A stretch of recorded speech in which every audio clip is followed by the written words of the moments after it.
بات كريم أيت محمد عميد السابق لفريق الحسنية قريب من انتقال لفريق الوداد الرياضي خلال انتقالات الصيفية الحالية بعد انتهاء عقدهم مع الفريق السوسي. وذكرت مصادر مطلعة أن جزئيات بسيطة تفصل نادي الوداد الرياضي عن ضم اللاعب المذكور في صفقة انتقال حر.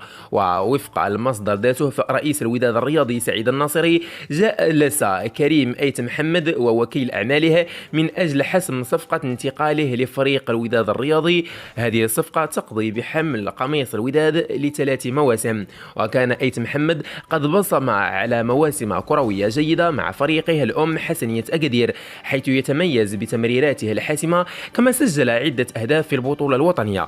ومن المنتظر انتقال اللاعب المذكور لفريق الوداد الرياضي، خصوصا وأن اللاعب سبق له أن جاور كل من الداودي والعميد يحيى جبران في حسنية أكادير. والمعروف على أيت محمد رغم صغر سنه انضباطه التام داخل المجموعة والتزامه واحترامه لزملائه، كما أنه تدرج في فئات المنتخب السنية إلى جانب اللاعب إسماعيل المترجي واللاعب بوهرة.